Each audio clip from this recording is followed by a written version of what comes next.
నొక్కుకొని పిచ్చోడైపోతున్నారు చాలా మంది. Special mental హాస్పిటల్లో ఒక వార్డు తెచ్చారట కొత్తగా, సెల్ ఫోన్ మెంటల్స్. సెల్ ఫోన్ వాడి పిచ్చోడైన వాళ్ళ కోసం ఒక వార్డు తెచ్చారు కొత్తగా. అలా జరుగుతున్నది. మనం నేర్చుకోండి, సెల్ ఫోన్ తప్పు కాదు, పెట్టుకోండి, దాంతో ఉండండి, కానీ దాని నుంచి నేర్చుకోండి. ఏమైనా ఊరికి చూడడం కాదు, మనం ఊరికే చూస్తూ ఏమైపోతామో పిచ్చోడు అయిపోతాం. చూడడం కాకుండా నేర్చుకోవడానికి ప్రయత్నం చేస్తే మన బుద్ధి కూడా వికాసం ఉంటుంది. ఆ ఫోన్లో చూడండి, వంటలు చూసి నేర్చుకోండి, అది అవసరం లేదు. చాలా మంది చూసి నేర్చుకుంటూనే ఉన్నారు, కొత్త ప్రయోగాలు చేస్తూనే ఉన్నారు. ఇంకా ఎన్నో ఉన్నాయి మన పద్యాలు, పాటలు, శ్లోకాలు, మా ఉపన్యాసం, అలాంటి స్వామీజీ ఉపన్యాసాలు బోలెడు ఉన్నాయి. భగవద్గీత ఉంది, సహస్రనామాలు ఉన్నాయి, అన్నీ ఉన్నాయి ఫోన్లో. ఎంతమంది వింటున్నారు, ఎంతమంది వాడుకుంటున్నారు, ఎంతమంది నేర్చుకుంటున్నారంటే లక్షకు ఒకరు ఉన్నారు, లేరు, చాలా తక్కువ మంది అన్నమాట. ఏదో బతుకుతున్నాం, ఇల్లు మాకు ఇంట్లో పని తీరనే తీరదు. ఎందుకు తీరదన్నా అనుకుంటే తొందరగా చేసుకోవచ్చు, ముగించుకోవచ్చు. కొందరు సాగదీస్తూ ఉంటారు, ఊరికే కడిగిందే కడగడం, ఊడ్చిందే ఊడవడం, తుడిచిందే తుడవడం. ఇంకా వాళ్ళకు తృప్తే ఉండదన్నమాట. 10 మనిషి ఊడ్చినా తృప్తి ఉండదు. ఎవరు నేను ఊడ్చుకుంటే నాకు తృప్తి అమ్మా అని చాలా గొప్పగా చెప్తుంటారు. ఈ జీవితం అంతా చీపురు గట్టలాగానే అయిపోతుంది. ఇంకా అంతే బతుకు, మసిగుడ్డ చీపురు గట్ట. ఆడవాళ్ళ బతుకు ఏముంది అసలు ఆలోచిస్తే? తొందరగా ముగించుకుందాం, ఎలాగో ఒకలా. అంత పర్ఫెక్ట్గా చేశాను. నీకు ఎవరైనా కిరీటం పెడుతున్నారా? నేను ఎవరైనా మెచ్చుకుంటున్నారా? నీకు ఎవరైనా మగలా తీస్తున్నారా? పొల్లు పోకుండా, మచ్చ లేకుండా వాడికి ఇంటి పని పట్ల అన్ని చేస్తారు నిజమే. దాని మరి ఏం సాధిస్తున్నారు? మళ్ళీ పెద్దయ్యాక పిల్లలు ఎవరు కనీసం తొంగి కూడా చూసేవాళ్ళు లేరు, పట్టించుకునేవాళ్ళు లేరు. అటువంటి పని కోసమేమో రోజులు, దినాలు, సంవత్సరాలు అంకితమైపోతున్నారు. ఇటువంటి ధర్మకార్యానికి రణామా, ఈ వంటలు వార్పులు వద్దు, మానేసుకోండి, ఇక్కడ వచ్చి కూర్చోండి. అందుకోసమే ఇక్కడ వంట మనిషిని పెట్టి మనం వంట చేయిస్తున్నాం. ఎందుకో ఎప్పుడు ఇంట్లో వండుకోవడం ఇదే పని. అదేదో ఇక్కడ వండి పెడతారమ్మా, తిని కూర్చోండి, వినండి, నేర్చుకోండి, తెలుసుకోండి అని ఈ కార్యక్రమం ఏర్పాటు చేశాం. పొద్దున ఉంది, సాయంత్రం ఉంది. అన్ని తిప్పలు ఈ పాడు పుట్ట కోసమే కదా. ఎక్కడ భగవంతుని యొక్క కార్యక్రమం జరుగుతుందో అక్కడ అన్నానికి లోటు ఉండదమ్మా. మనమేమో ఇంట్లో వంట చేసుకుంటాం కానీ భగవద్ ధ్యానం ఉండదు, భజన ఉండదు, ప్రవచనం ఉండదు, ఉపదేశం ఉండదు, యజ్ఞం ఉండదు. వంట చేసుకోవడం, తినడం. ఇక్కడ వంట దొరుకుతుంది, భోజనం సమయానికి ఉంటుంది. సరే, ఆ మగవాళ్ళు అంటే పనికి పోతారు అనుకోండి. చాలా మంది ఇప్పటికి కూడా ఆడవాళ్ళు ఇంట్లోనే ఉంటారు. మళ్ళీ తప్పకుండా ఉద్యోగం చేయాలి, పని చేయాలి అని ఉండదు. ఇంటి పని ముగించుకొని తొందరగా పొద్దున్నే వచ్చేస్తే యజ్ఞంలో పాల్గొనవచ్చు. అందుకే మేము పొద్దున 7 అని చెప్పాం. కార్యక్రమం 7 రాస్తుంది, కానీ 8 మొదలవుతుంది, 8:30 మొదలవుతుంది. ఎందుకంటే సరే వెనక ముందు వస్తూ ఉంటారు, ఇంట్లో పనులు ఉంటాయి. ఒకప్పటిలాగా ఇంట్లో 10 మంది లేరు, భార్య భర్త 2 పిల్లలు. ఆ పని అంతా చేసుకొని రావాలి కదా. కొంచెం సరే ఆలస్యం అయితే అయితే 8:30 అయితే అయ్యిందని అనుకుంటున్నాం. కనుక ఒక సదవకాశము వచ్చినప్పుడు దాన్ని వినియోగించుకోవాలి. ముఖ్యంగా మహిళామణులు. మగవాళ్లకు వ్యవసాయము, వ్యాపారము, ఉద్యోగము ఏదో ఒకటి ఉంటుంది. ఏది లేకపోయినా కూడా పడ్డాడు. ఏది లేకుండా చెట్లలో తిరుగుతుంటారు, పొలాల్లో తిరుగుతుంటారు. కానీ మగవాళ్ళు చాలా మంది మేము చూసాము, ఇక్కడికి మాత్రం రావాలి. ఎందుకంటే సంస్కారం లేదు, బుద్ధి లేదు, సదాచారం లేదు. ఎందుకు వస్తారు? అనవసరంగా ముచ్చట్లు చెప్పుకుంటూ ఉంటారు ఇక్కడ కూర్చొని. అదేదో ఇక్కడ కూర్చోండి అని నేను పరిగెట్టుకొని మరీ వెళ్ళి చెప్పాను. అక్కడ చెట్ల కింద ఉంటుంటారు, దానికి బాగుంది ఇక్కడ కొంతమంది. నేను వెళ్ళి మరీ చెప్పాను, రండి అయ్యా రండి, ఇక్కడ రండి అంటే ఒక రోజు వచ్చారు. 2వ రోజు చాలా మంది మాయ, 3వ రోజు జరుగుతుంది. కాబట్టి ఇక్కడ భోజన కార్యక్రమం ఎందుకు అంటే ఈ వండుకునే శ్రమ తప్పించుకొని హాయిగా ఆ సమయం 2 గంటలు పడుతుంది కదా వంట చేయడానికి. అదే 2 గంటలు ఇక్కడ మనం కూర్చొని విని తిని పోతే అయిపోతుంది. సాయంత్రం కూడా ఉంది. ఇదే భగవంతుడు ఏర్పరిచినటువంటి వ్యవస్థ ఇది. ఏదో మేము చేయడం లేదు, మా చేతిలో ఏం లేదు, మేము ఇలా నిమిత్త మాత్రం. కాబట్టి జీవితం అంతా కూడా మనుషుల జీవితాలు మేము ఆలోచిస్తే చాలా విచిత్రంగా అనిపిస్తుంది, బాధగా అనిపిస్తూ ఉంటుంది. ఏమిటి బ్రతుకు, ఎప్పుడు వండడము, ఊడడము, తుడవడము, ఉతకడము, ఇంతే నా జీవితం, అంతకుమించి చేయలేదు. లేకపోతే పెళ్లిలో తిరగటానికి పోవడం, అంతే కదా. మనం ఎందుకు పుట్టాము, ఎక్కడి నుంచి వచ్చాము, అసలు ఎక్కడికి పోతున్నాము, ఈ ప్రపంచం ఏమిటి, దేవుడు ఉన్నాడా లేడా, పుణ్యము పాపం అంటే ఏమిటి, పునర్జన్మ ఉందా, పూర్వజన్మ ఉందా, ఈ ఆడజన్మ ఏంటి, మగ జన్మ ఏంటి, ఈ పెళ్లి ఏమిటి, ఈ పిల్లలు ఎక్కడి నుంచి వస్తున్నారు, ఇట్లా పీకు తింటున్నారు ఎందుకు, ఏమి ఏ కర్మ, ఇదంతా ఎక్కడి నుంచి జరుగుతుంది, ఇదంతా నడిపిస్తున్నది ఎవరు అని ఎప్పుడైనా ఆలోచనలు వస్తాయమ్మా? చెప్పండి. ఏంటి జన్మ, ఇది ఎంత చేసినా గుర్తింపు లేదు, అయ్యో పాపం అనేటోళ్ళు లేడు అని అనిపిస్తుంది ఒక్కోసారి. ఎంత చేసినా ఎలా లాభం ఉంది? భర్తనేమో అందరూ భర్త 50,000 చేస్తున్నాడు, 30,000 చేస్తున్నాడు, భార్య ఏం చేస్తుంది, ఏం చేస్తున్నావు ఇంట్లో, వండుకుంటా కూర్చున్నావు హాయిగా ప్రశాంతంగా, నేను ఎన్ని కష్టాలు పడుతున్నా బయట నీకు ఏం తెలుస్తుంది అంటాడు. ఎంత చేసినా విలువ ఏముండదు. కనుక మహిళలు చేసే శ్రమకు లెక్క గడితే మగవాళ్ళ జీతం సరిపోదు, వాళ్ళ ఆస్తులన్నీ ఇచ్చినా కూడా సరిపోవట. నేను చెప్పట్లేదు, వరల్డ్ విమెన్స్ ఆర్గనైజేషన్ వాళ్ళు లెక్క గడి చెప్తున్నారు. ఊడ్చినందుకు ఇంత, తోమినందుకు ఇంత, ఉతికినందుకు ఇంత, వండినందుకు ఇంత, దుమ్ము దులిపినందుకు ఇంత, పిల్లల్ని గడిచినందుకు ఇంత, పెంచినందుకు ఇంత, లెక్కలేసి ఆడవాళ్ళ రుణం తీర్చుకోవాలంటే మగవాళ్ళు తలకిందులుగా తప్ప చేసినా సరిపోదు అని చెప్పేశారు. అందుకే ఏం చెప్తామా, మాతృదేవో భవ అంట. ఫస్ట్ క్లాస్ కంపార్ట్మెంట్ అనమాట, లేడీస్ కి రిజర్వ్డ్. మీరు రైలు ఎక్కితే ఫస్ట్ క్లాస్ ఉంటుంది, ఏసీ, చాలా సుఖంగా ఉంటుంది అందులో. సెకండ్ క్లాస్ ఏమో మగవాళ్ళు, తండ్రికి సెకండ్ క్లాస్, గురువు థర్డ్ క్లాస్. కాబట్టి అటువంటి గొప్ప స్థానము వేద శాస్త్రాలు మహిళలకు ఇచ్చాయి. ఒక తల్లి అంటే రాజు కూడా దిగి, అమ్మా చెప్పండి అమ్మా, ఎందుకు వచ్చావమ్మా, ఏం చేయాలి అని అడిగేవాళ్ళు అప్పట్లో. ఒక రాజు కూడా ఒక తల్లి పోతే సింహాసనం దిగి ఆమె గురించి ఎందుకు వచ్చావని ఆమెకు న్యాయం చేయడానికి ప్రయత్నం చేసేవారు. అటువంటి దేశంలో ఆడవాళ్ళ గతి ఏమిటి, పరిస్థితి ఏమిటి, ఎంత భయంకరంగా ఉంది. కట్నాల గురించి హత్యలు జరుగుతూనే ఉన్నాయి, వరకట్న దహనాలు జరుగుతున్నాయి, వేధింపులు, లైంగిక వేధింపులు, కాలేజీ లోపల రకరకాలైనటువంటి పీడనలు, ఈ టీచింగ్ అంటున్నారు. ఆడపిల్లలకు రక్షణే లేదు. తల్లిని దేవతగా, ఒక స్త్రీని దేవతగా పూజించే ఈ దేశంలో మహిళల పరిస్థితి ఎంత భయంకరంగా ఉంది. మీరు క్రైమ్ రేట్ చూడండి, వేలకు వేలు పెరుగుతూనే ఉన్నాయి పాపాలు. ఎందుకంటే కాలేజీలో కానీ, స్కూల్లో కానీ, యూనివర్సిటీలో కానీ మోరల్ ఎడ్యుకేషన్, నైతిక విద్య లేదు, ధార్మిక విద్య లేదు. ప్రజలకు మంచి మాటలు, మంచి నడవడి చెప్పే సిలబసే లేదు, సిలబస్లో లేనే లేదు. ఎప్పుడు చూసినా కూడా A for apple, B for cat, మొట్టమొదటి మొదలు పెట్టేది నేర్పిస్తారు. ఇవి నేర్పిస్తే వాడు ఏమి ధర్మం తెలియదు, సత్యం తెలియదు, న్యాయం తెలియదు, నీతి తెలియదు, నడవడి తెలియదు, ఇవన్నీ తెలియదు. మనం ఏం నేర్పుతున్నాం, A for apple, B for cat, C for cat, D for dog. కాబట్టి నైతిక విలువలు, మన సంప్రదాయము, సభ్యత, మన చరిత్ర, మన పరంపర ఎవరు చెప్పేవాళ్ళు లేదు. ఒక పద్యాన్ని స్పష్టంగా మధురంగా నేర్పించేటటువంటి అధ్యాపకులే లేడండి. మీరు లక్షలు పోసి చదివిస్తున్న చదువుల్లో నా చెవిలో ఇంతవరకు ఒక పద్యము, ఒక్క స్టూడెంట్ కూడా మధురంగా స్పష్టంగా చెప్పిన వాళ్ళని నేను చూడలేదు. ఏదో ఎట్టికి చదువుతున్నారు, డబ్బులు కట్టించుకుంటున్నారు. కాబట్టి ఇక్కడ మనం 11 రోజులు సామవేద పారాయణ యజ్ఞం, ఇంతకుముందు యజుర్వేద పారాయణ యజ్ఞం చేశాం 2-3 నెలల కిందట. ఇవన్నీ ఎందుకు చేస్తున్నాము?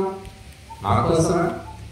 మీరు వచ్చినా రాకపోయినా మేము నిత్యము అగ్నిహోత్రం చేసుకుంటాం, ఉదయం సాయంత్రం మా కార్యక్రమాలు జరుగుతూ ఉంటాయి. ఇది మీకోసం అన్నమాట. పాఠాలు అధ్యాపకుడు చెప్పేది ఆయన కోసం కాదు, విద్యార్థుల కోసం. పాఠం చెప్పకపోయినా జీతం వస్తుంది ఆయన, అంతే కదా. ఇప్పుడున్న సిస్టమ్ అదే కదా. పాఠం చెప్పినా చెప్పకపోయినా, సిలబస్ పూర్తయినా కాకపోయినా, స్టూడెంట్ పాస్ అయినా కాకపోయినా వాడి జీతం మాత్రం తప్పకుండా వస్తుంది. అటువంటి వ్యవస్థలో మనం ఉన్నాం. ఇంకా స్త్రీలు, పురుషులు, భార్యలు, భర్తలు, తల్లులు, తండ్రులు, పిల్లలు అందరూ కూడా ధర్మాన్ని తెలుసుకొని బాగుపడాలి, తమ జీవితాలను చక్కగా చేసుకోవాలి అనే కోరికతోటి ఇటువంటి కార్యక్రమాలు చేస్తున్నాం. ఏదో యజ్ఞం చేశాం, అయిపోయింది, స్వాహ, ఇంకేమైనా వెళ్ళండి ఇక్కడ ప్రసాదం పెట్టి కూడా పంపవచ్చు. ఎవరు అడుగుతారు? ఎవరు నిలదీస్తారు? కానీ మనిషి యొక్క ఆలోచనలు మారాలి, గుణాలు మారాలి, నడవడి మారాలి, సంస్కారాలు మారాలి. మారాలంటే సత్సంగం చేయాలి. గురువులు చెప్పింది శ్రద్ధతో ఏకాగ్రతగా వినాలి. ఏకాగ్రతతో విన్నప్పుడు, నెత్తికి ఎక్కినప్పుడు అప్పుడు మార్పు వస్తుంది. మేము గంట సేపు చెప్తే కనీసం ఒక 10 విషయాలైనా గుర్తుంటాయి, 10 పాయింట్లైనా గుర్తుంటాయి కదా. ఎన్నో విషయాలు సంవత్సరం పాటు పాఠాలు చెప్తే 3 గంటల పరీక్ష. 3 గంటల పరీక్షలో ఎంత రాస్తారు? కనీసం పాస్ మార్కులు వస్తాయి కదా. సంవత్సరం పొడుగునా వెళితే ఎంతో కొంత గుర్తుంటుంది కదా చదవకపోయినా. అలాగా ఈ సంసారంలో పడి ఇదే జీవితం, ఇదే పరమార్థం, ఇక లేదు, ఈ ఊడ్చుకునుడు, ముగ్గులు వేసుకునుడు, అలుకుడు ఇక్కడ కూడా చేస్తున్నాం. దీనితో పాటు ఏం జరుగుతుంది? ఇక్కడ భగవంతుని యొక్క స్మరణము, భగవంతునికి ఇష్టమైన కార్యక్రమం జరుగుతుంది ఇక్కడ. ఇది ఇంట్లో లేదు. ఇంట్లో ఎందుకు లేదంటే ఇంట్లో సంస్కారాలు కోల్పోయాం మనం అందరం కూడా. తినుకుంటూ, తాగుకుంటూ, వండుకుంటూ, ఊడ్చుకుంటూ కూడా భగవంతుని స్మరణ చేయొచ్చట. కేవలం ఏదో అన్ని ముగించుకొని కూర్చొని చేయడమే కాదు. మనం కూర్చొని పని చేసుకుంటూనే గాయత్రి జపం చేసుకో, మనసు లోపల చేసుకో. మనసు ఎప్పుడు పని చేస్తున్నాం, మనసు లోపలే ఓంకార జపం చేసుకో, మనసు లోపలే మృత్యుంజయ జపం చేసుకో. ఏదో చేసుకుంటూ ఊడ్చుకొని అన్ని చేసుకోవచ్చు. సక్కుబాయి అందరికీ తెలుసు, భక్తురాలు సక్కుబాయి. ఆమె సంసారి, పాపం భర్త ఉన్నాడు, అత్త ఉంది, ఆడబిడ్డ ఉంది, పిల్లలు ఉన్నారు. అన్ని పనులు చేసుకుంటూనే భగవంతుని జపం చేసుకునేది. ప్రత్యేకంగా టైం ఉండేది కాదు. అప్పట్లో మహిళలకు అసలు టైమే ఉండేది కాదు. ఇప్పుడంటే ఇవన్నీ పరిమాణాలు, మిక్సీలు, అవి కుక్కర్లు అన్ని వచ్చి టైం మిగులుతుంది. ఒకప్పుడు టైం ఎక్కడ ఉండేదమ్మా? ఆడవాళ్ళకు ఉండేది కాదు, మగవాళ్ళకు ఉండేది కాదు. పొద్దున 3ంటికి లేస్తే మళ్ళీ రాత్రి 10ంటికి పడుకుంటే ఇంకా మళ్ళీ పొద్దున 3ంటికి లేవాల్సిందే. తీరికనే ఉండేది కాదు. దంచడము, విసరడము, ఊడవడము, పొలాలకు పోయి పని చేసుకోవడం, ఇంటి పని చేసుకోవడము, మళ్ళీ ధాన్యాలన్నీ శుభ్రం చేసుకోవాలి, చెరుక్కోవాలి. ఇప్పటిలాగా మొత్తం క్లీన్ చేసి మన ప్యాకెట్లు అమ్ముతున్నారు. మనం తెచ్చి మళ్ళీ శుభ్రం చేసుకోవాల్సిన పని లేదు. ఇప్పుడు 10 రూపాయలు పోయినా కూడా అన్ని శుభ్రం చేసిన పప్పులు, బియ్యం అన్ని దొరుకుతున్నాయి. ఒకప్పుడు అలా దొరికేదా చెప్పండి? వడియాలంటే వడియాలు దొరుకుతున్నాయి, అప్పడాలంటే అప్పడాలు దొరుకుతున్నాయి. ఒకప్పుడు అన్ని ఇంటి వాళ్ళే వడియాలు తయారు చేసుకుని పెట్టుకోవాల్సి వచ్చేది, పచ్చడి చేసుకుని నిల్వ పెట్టుకోవాల్సి వచ్చేది. ఇప్పుడు పచ్చడి అంటే పచ్చడి దొరుకుతాయి, అన్ని దొరుకుతున్నాయి. ఇన్ని పనులు చేసుకున్నప్పుడు ఆడవాళ్ళకు టైం ఎక్కడ తప్పట్లో? మగవాళ్ళకేమో పొద్దున్నేస్తే ఈ యంత్రాలు లేవు, వాళ్ళకు టైం లేదు కాదు. కాబట్టి సమయం అనేది ఇప్పుడు చాలా మిగిలిపోతుంది, మనకు చాలా వ్యర్థం కూడా అవుతుంది. టైం లేదు అంటారు. ఏంటి ఎందుకు టైం లేదా? బోర్డు యంత్రాలు వచ్చేసాయి, ఇంకెక్కడ ఎందుకు మిగలటం టైం? అంటే మనము మిగిలించుకోవాలి అనుకుంటేనే మిగులుతుంది. లేకుంటే అదే పని ఇది అటు ఇటునే మెసులుతూ ఉంటారు. అది ఏముంటుందో నాకు అర్థం కాదు. కొన్ని ఇల్లు పెద్ద ఇంద్రభవనమా, ఉన్నాయి లింగులు ఇటుకు 2 రోజులు 3 రోజులు ఉంటాయి. అందులోనే ఏం చేస్తుంటారో మెసులుతూ ఉంటారంటే ఈ నర్సరెడ్డి చూడండి, పెద్ద ఇల్లు కట్టాడు. దాన్ని సేవ చేయడానికే జీవితం గడిచిపోతుంది. అంత పెద్ద ఇల్లు, పెద్ద పెద్ద రూములు. అయినా కూడా వదిలించుకొని మరి పొద్దున్న వస్తున్నారు బాగానే, పొద్దున సాయంత్రం. కాబట్టి మనిషికి సంకల్పం కావాలి, ఆలోచన కావాలి. అక్కడ కార్యక్రమం అవుతుంది, వెళదాము అనుకుంటే తొందరగా ముగించుకుంటాం, లేదా తర్వాత చేసుకుంటాం. ఏముంది ఆయన వైదిక ధ్యానం ఎప్పుడు ఏదో చేస్తూనే ఉంటారు. స్వాములకి ఏం పని పాట, వాళ్ళ భార్య పిల్లల ఉద్యోగమా వ్యాపారం, వాళ్ళకి ఎప్పుడు చేస్తూనే ఉంటారు. వాళ్ళ పనులు మనకి ఎన్ని పనులు ఉన్నాయో అంటూ ఉంటారు. కొంతమంది అనేవాళ్ళు రారు, పాల్గొనరు, సహాయం చేయరు. కాబట్టి మనము ఇటువంటి కార్యక్రమాలు అరుదుగా జరుగుతూ ఉంటాయి. అది కూడా ఇటువంటి ఊళ్ళో కాబట్టి దీన్ని మనము సద్వినియోగం చేసుకోవాలి. ఈ అవకాశం దొరకదు. అందరికీ ఉన్నాయి, ఇబ్బందులు ఉంటాయి, కష్టాలు ఉంటాయి, అప్పులు ఉంటాయి, రోగాలు ఉంటాయి, బాధలు ఉంటాయి. లేని వాళ్ళు ఎవరు లేరు ఇక్కడ. మాకు కూడా ఉన్నాయి, మా సమస్యలు మాకుంటాయి. కానీ అన్ని సమస్యల్లో కూడా మనము ఈ కర్మ కార్యాలు చేయడం మానొద్దు, పాల్గొనడం మానొద్దు, సహాయపడడం మానొద్దు. అది చేసుకుంటేనే శాంతి. ఈ సత్యం మనం తెలుసుకోవాలి. ఇవన్నీ చెయ్యి, తిను, తాగు, జమ చేసుకో, ఉద్యోగం చేసుకో, అన్ని లౌకిక కర్మలు సంసారం నడవడానికి ఎన్ని పనులు చేసుకో. దానితో పాటుగా ఈ నిత్యము, ధ్యానము, భజనము, స్మరణము ఇవి మర్చిపోకూడదు. అన్ని వంటలు చేస్తాం, 10 రకాల వంటలు చేయవచ్చు, కానీ అన్నింటిలో ఉప్పు వేయడం మర్చిపోదు. ఒక్కటి మర్చిపోతే అందరూ ఎవరు తినరు, మనకి మిగిలిపోతుంది. అలాగా జీవితంలో కూడా ఉప్పు లాంటిది ఏమిటంటే భగవంతుడు. ఉప్పు ఎంత అవసరం? ఒక కిలో పప్పు వండితే కిలో ఉప్పు వేస్తారు ఎవరైనా. 1/4 కిలో కాదు కదా, 100 గ్రాములు కూడా ఇంతేసి 50 గ్రాములు వేస్తారు. కాబట్టి ఉప్పు చాలా తక్కువ, కానీ ఎంతో రుచిని ఇస్తుంది. అలాగే భగవంతుడిని కూడా రోజంతా స్మరిస్తావా అంటే స్మరించే శక్తి ఉంటే స్మరించుకో. పనులు చేస్తూ కూడా స్మరించవచ్చు. లేదా నీకు చాటగాదనుకో, కనీసం కొంత సమయం, కొద్దిగా ఉప్పంత సమయం ఇవ్వండి. దైవ కార్యాలు మీరు చేయలేకపోతే చేసే వాళ్ళకు సహకరించండి, ఆమోదించండి, ప్రోత్సహించండి, సేవ చేయండి. ఏమీ లేకపోతే వచ్చి కూర్చోండి. ఊరికి అలాగా వచ్చి కూర్చున్నా కూడా పుణ్యమే. మాకు ఒకసారి ఇలాగే చెప్పారు. లాయర్ గారు, లాయర్ ఏదో కేసు, అక్కడ 10 మంది ఉన్నారు, ఏదో మాట్లాడుతూ ఉన్నారు. ఇంతలో అక్కడ ఒక హత్య జరిగిపోయింది ఏదో ఆవేశంలో. అది లాయర్ ఆఫీస్లో హత్య జరిగింది. తర్వాత పోలీసులు వచ్చారు. హత్య జరిగింది, ఎందుకు జరిగింది, ఎవరున్నారట. నాలాంటి ఒక పుల్లయ్య మల్లయ్య కూడా ఉన్నాడు. ఆయనకి తెలిసి హత్య జరిగింది. పోయాడు, ఏదో పని నుండి పోయి కూర్చున్నందుకు ఆయన కూడా కోర్టు చుట్టూ తిరగాల్సి వచ్చింది. కేవలం కూర్చున్నందుకు అక్కడ సంబంధమే లేదా, చంపినోడవడో చచ్చినోడవడో ఆయన సంబంధాలు. కేవలం అక్కడ అటెండెన్స్ ఇచ్చినందుకు ఆ పాపంలో భాగం. అంటే ఏం చూసావు నువ్వెందుకు పోయావు, ఇవన్నీ అడుగుతారు ఇక వాళ్ళు, పోలీసులు ఎక్కడ వాళ్ళకు ఉంటాయి. అలాగా ఇక్కడ కూడా మంచి పని లోపల ఏమి చేయకపోయినా పర్లేదు, వచ్చి కూర్చుంటే చాలు మీకు మార్పులు వచ్చేస్తాయి. భగవాన్ ఆమె లక్ష్మి వచ్చింది, ఆమె రత్నం వచ్చింది, సుధా వచ్చింది, సుబ్బారావు వచ్చాడు, సుధీర్ వచ్చాడు. ఇవన్నీ నోట్ అయిపోతాయి అన్నమాట రికార్డులో. ఏం చేయకపోయినా సార్ కూర్చొని నిద్రపోయినా పర్లేదు. ఊరికి కూర్చున్నారు అనేది కూడా ఒక ప్లస్ పాయింట్ అన్నమాట. అది అర్థం కావట్లేదు, ఎంతో మందికి చెప్తూ ఉంటాం. కాబట్టి ధర్మ కార్యాలు, ఇటువంటి ఆధ్యాత్మిక కార్యాల లోపల మనం పనులు ముగించుకొని రావాలి. తొందరగా నిర్ణయించుకోవాలి. 7:30, 8కి మొదలవుతుంది, సరే తొందరగా ముగించుకుందాం, ఈ 9 రోజులే ఉంటుంది, ఇంకా 3 రోజులే ఉంది అని అనుకుంటే అవుతాయి. ఈ సుజాతని రోజు వస్తుంది 8:30-9కి అటు ఇంట్లో వచ్చేస్తుంది. ఆమెకు భార్య పిల్లలు అందరూ ఉన్నారు, స్కూల్ పంపిస్తుంది కదా, పంపుతుంది, వస్తుంది, ఏదో ఎంతో కొంత పాల్గొందాం మొత్తం కాకపోయినా అని. అటువంటి భావన అనేది ఉండాలి.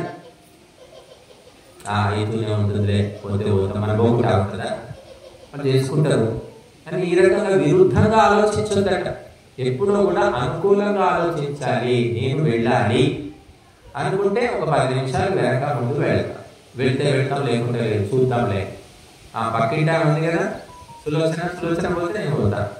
కొంతమంది ఇంట్లో ఉంటారు అన్నమాట లింక్, సులోచన పోతున్నా పోతే నేను చుట్టాలు వచ్చినాయి నేను కూడా పోతాను. నీకు చుట్టాలు లేదు కదా, నువ్వు పోవచ్చు కదా అంటే లేదు, సులోచన పోతేనే నేను పోతాను. సులోచన పోయినప్పుడు ప్రాణం పోయినప్పుడు ఇది పోతుందా ప్రాణం. అలా కొంతమంది అలా పెట్టుకుంటారు లెక్కలు. ఇంకా మనము ధర్మ కార్యాలు ఇప్పుడైతే జరగడం చాలా కష్టమండి, చేసేవాళ్ళే లేరు అసలు. ఎంతో మంది స్వామీజీలు ఉన్నారు, కనీసం మైకు పట్టుకొని 4 ముక్కలు చెప్పడం రాదు, ఒక్క 2 నిమిషాలు మాట్లాడలేదు. అటువంటి స్వామీజీలు బోలెడు ఉన్నారు, చూసే ఉంటారు మీరు కూడా. ఇక మా కంకణాల రాజేశ్వరు తెలుసు, ఎన్నో ఆశ్రమాలు చూస్తున్నారు. నేను వచ్చారు ఒక ఆయన దత్తాన్ని, పాపం ఎన్ని ఆశ్రమాలు నిజామాబాద్లో ఎన్ని ఉన్నాయో అన్ని తెలిసాను. ఆయన వచ్చి అంటున్నాడు, మీలాగా చెప్పేవాళ్ళు మాట్లాడేవాళ్ళు ఎవరు లేరు స్వామీజీ, కానీ మీ దగ్గర ఏంటి మరి జనాలే ఉండరు. ఒక్కొక్క ఆశ్రమంలో వాళ్ళు ఏం చెప్పరు, కానీ కుప్పలు కుప్పలు ఉంటారు. అంటే అది కర్మనైనా వాళ్ళ కర్మ, అది మా కర్మ కాదు. మాకు 10 మంది ఉన్నా అదే చెప్తాము, 1000 మంది ఉన్నా అంతే చెప్తాము. మనిషిని బట్టి ఉండదు. బట్ ఈ అదృష్టము భాగ్యం అనేది ఉంటుంది. ఎవరి సొమ్ము ఎవరు తినాలి, ఎవరి దగ్గరికి ఎవరు పోవాలి, ఎవరి మాటలు ఎవరు వినాలి, ఎవరి వల్ల మనం బాగుపడాలి, ఎవరితో చెడిపోవాలి, ఇవన్నీ కూడా కర్మ ఫలాలంట ఉంటాయి. అందరి సొమ్ము మనం తినలేమమ్మా, అరగదు కూడా. ఒక్కొక్కసారి మన సొమ్ము కూడా మనకు బాకీ ఉండదు.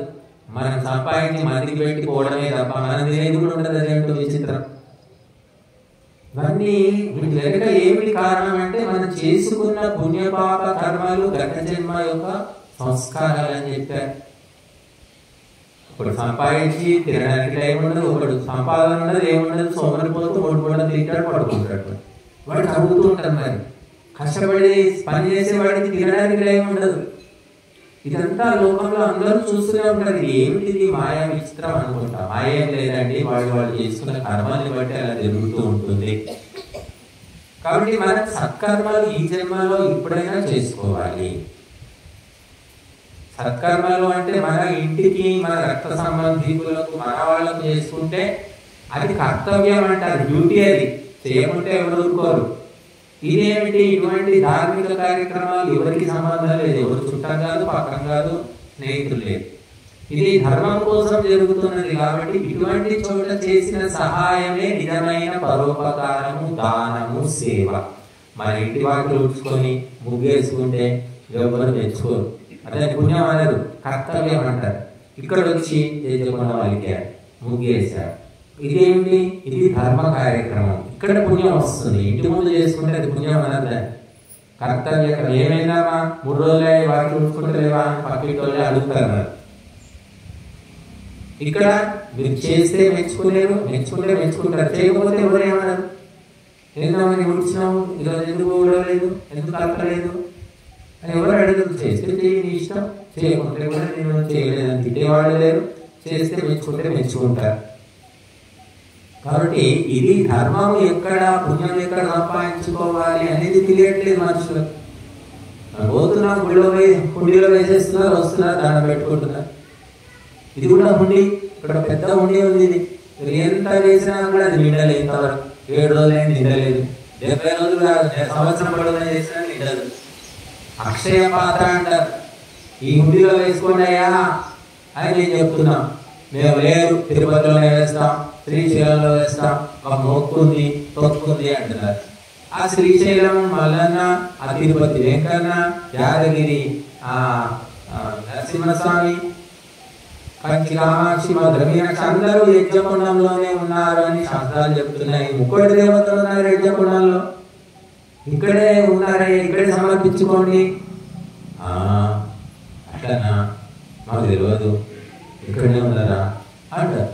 పాపం ఇది మా మాటలు కాదు, శాస్త్రాలు చెప్తున్నాయి. సమస్త దేవతలు, సమస్త తీర్థాలు, సమస్త లోకాలు యజ్ఞకుండంలో అగ్నిలోనే ఉన్నాయట. ఎక్కడికో పెడుతూ ఉంటారు, అవస్థలు పెడుతూ ఉంటారు, డబ్బులు పోగొట్టుకుంటారు.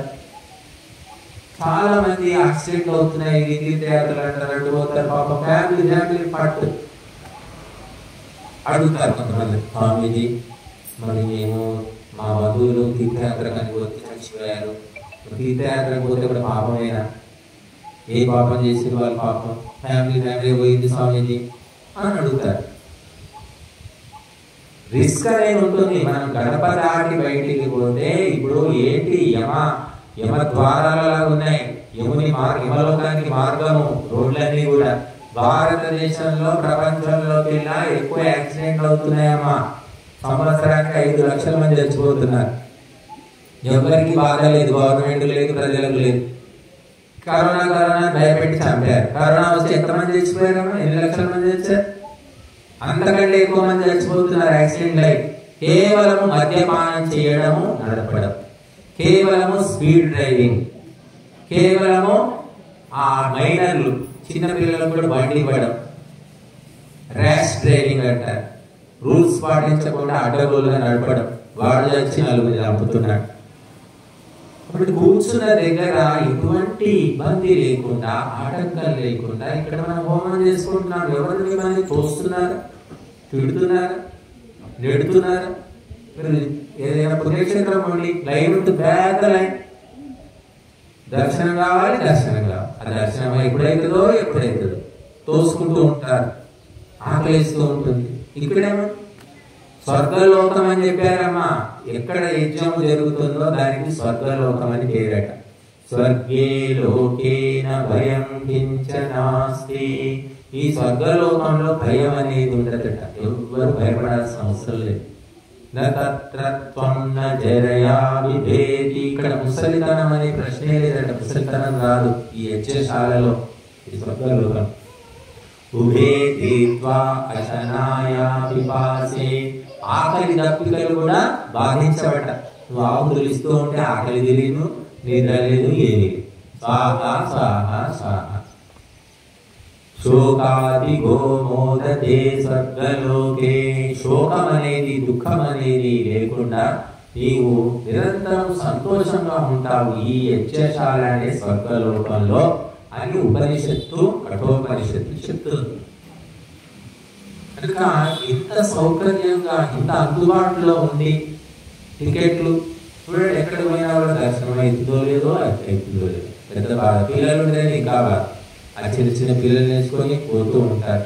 ఇంకా పండగ రోజు, ఏకాదశి రోజు, ఇంకేదైనా పండగ రోజు జనం బాగా ఉంటారు గుళ్ళల్లో. ఆ ఒత్తిడి ఉంటుంది. ఎప్పుడు అవుతుంది? 24 గంటలే కావచ్చు దర్శనం, 36 గంటలే కావచ్చు, 2 రోజులు కూడా పట్టవచ్చు. ఎన్ని ఇబ్బందులు పడుతున్నారు. ఇక్కడ ఏ ఇబ్బంది ఉండదు. చూడండి, మీరు ఈ రోజు కాదు, మీరు ఏ రోజైనా రండి. యజ్ఞశాలలో తొక్కిడి ఉండదు, తోపులాట ఉండదు, ఆరాటం ఉండదు, పోరాటం ఉండదు. ప్రశాంతంగా, నిమ్మలంగా, నిశ్చలంగా చేసుకుంటాం. ఎవరు ఎవరిని అనేది కూడా లేదు. కాబట్టి ఇక్కడ సమస్త దేవతలు ఉన్నారు అగ్ని లోపల అని ధర్మగ్రంథాలన్నీ ఏకకంఠంతో ఘోషిస్తున్నాయి. ఇక్కడ సమర్పించింది దేవతలందరికీ చేరుకో, ఒక దేవత అందరికీ చేరుకో. కాబట్టి ఇది ప్రధానమైన కర్మ అని చెప్పారు. కనుక ఇటువంటి కార్యము ఈరోజు మనం రోజు చేస్తున్నామంటే ఎవరికి ప్రాప్తం ఉందో వాళ్ళు వస్తున్నారు, సహాయం చేస్తున్నారు, ఆర్థికంగా చేస్తున్నారు, కొంతమంది ధాన్యం ఇస్తున్నారు, కొంతమంది సేవ చేస్తున్నారు, కొంతమంది వింటున్నారు, కొంతమంది తింటున్నారు, రకరకాలుగా ఉన్నారు. కనుక ప్రాప్తం అంటారు, ప్రాప్తాన్ని బట్టే జరుగుతుంది. కనుక అది ప్రాప్తం. మన పని ఏమిటి అంటే ధర్మ కార్యాలు చేయడం, చేయించడము, అంతవరకే. కాబట్టి మనము ఫలితాన్ని ఆశించకుండా చేయాలన్న. మంచి పని చేస్తే మెచ్చుకునే వాళ్ళు మెచ్చుకుంటారు, తిట్టేవాళ్ళు తింటారు, తిట్టేవాళ్ళు ఎంతమంది. కాబట్టి ఏమీ పని లేదు, పాట లేదు, ఏమో చేస్తుంటారు వీళ్ళని కూడా అనేవాళ్ళు ఉన్నారు. ఎక్కడ మరి వాళ్ళు అనేవాళ్ళు ఎలా ముందుకు వచ్చారు కదా, వాళ్ళు చాటుకుంటూ ఉంటారు. సరే, ఎవరేమనుకున్నా సరే మనకు భగవంతుడు శాసించింది, ధర్మగ్రంథాలు చెప్పింది, మహర్షులు ఉపదేశించింది ఈ యజ్ఞ కార్యము, ఇది మాత్రం చేయాల్సింది. తల్లి చూడండి, తల్లి ఒక మన గొప్ప ఉదాహరణ. ఎవరు మెచ్చుకోకపోని, తిట్టని, పట్టించుకోకపోని, భర్త సంపాదించకపోని తల్లి ఏం చేస్తుంది? పిల్లల్ని పెంచుతుందా లేదా చెప్పండి. పిల్లల్ని చచ్చినట్టు పెంచుతున్నాను. డ్యూటీ అంతే, వాళ్ళ కడుపు నింపడానికి ఆలోచిస్తూ ఉంటుంది. భర్త సంపాదించకపోయినా, ఆమె కష్టపడినా ఆ పిల్లల కడుపు నింపుతుంది. మెచ్చుకుంటారా అంటే ఆమె చివరికి ఆమె ఏమంటారో కూడా తెలియదు. ఆ పిల్లలే ఆమెను మెచ్చుకోవచ్చు, లేదా పక్కనే పెట్టేయచ్చు. ఆమెనే ఆలోచించదు, చేసుకుంటూ పోవడమే. అలాగా విద్వాంసులు, గురువులు కూడా నిరంతరం ధర్మ కార్యాలు చేసుకుంటూనే పోవాలి. ఎవరు వస్తారు, ఎవరు రారు, అయ్యో ఇంతమంది వచ్చారా, ఇవన్నీ అనవసరం. నువ్వు చేసావా లేదా అనేది ముఖ్యం. కాబట్టి ఒక తల్లి మనకు ఆదర్శము. ఆ తల్లి లాగా ఆ మానవాలు, కష్ట సుఖాలు, స్తుతి నిందలు ఏవి పట్టించుకోకుండా తల్లులు ఎంతో మంది ఇప్పటికీ కూడా చేస్తూ ఉన్నారు. ఇక భారతదేశమే కాదు, ప్రపంచమంతా ఉన్నారు. అక్కడ ఎన్నో బాధలు పడుకుంటూ పిల్లలు ఆ బాధలు పడకుండా తల్లి కనుక సుఖంగా ఉండాలనుకుంటే ఏముంది? పిల్లలు వదిలేస్తారు. ఈ ప్రపంచంలో ఈ మనుషులు ఎక్కడుంటారు? ఇక్కడ జనాభానే ఉండదు అసలు. అదే విచిత్రము, అదే దీక్ష అంటారు. ఒక తల్లి దగ్గర అటువంటి దీక్షను భగవంతుడు ఇచ్చాడు. ఆ శక్తిని కూడా భగవంతుడే ఇచ్చాడు. మరి ఆ శక్తి మనం తెచ్చుకున్న వాళ్ళు వస్తున్నారు. తల్లి చేసే పని తల్లి చేయలేడు. తండ్రి చేసే పని తల్లి చేసి చూపిస్తుంది. ఇప్పుడు తల్లి తండ్రిలాగా సంపాదిస్తుంది, కష్టం చేస్తుంది, అన్ని చేస్తుంది. కానీ తల్లి చేసే పని ఇప్పటికీ కూడా తండ్రి చేయలేకపోతున్నాడు. పిల్లల్ని మెచ్చలేకపోతున్నాడు, వంట చేయలేకపోతున్నాడు, ఇల్లు సర్దుకోలేకపోతున్నారు ఎంతో మంది. మరి ఆడవాళ్ళు వీధిలోకి వస్తున్నారు, ఉద్యోగం చేస్తున్నారు, మళ్ళీ ఇంటికి వస్తున్నారు, ఆ పని చేస్తున్నారు, ఈ పని చేస్తున్నారు. డబ్బులు చుట్టూ అయిపోయింది వాళ్ళకి. ఏం సుఖం ఉంది? కానీ సుఖం అనుకోవట్లేదు వాళ్ళు.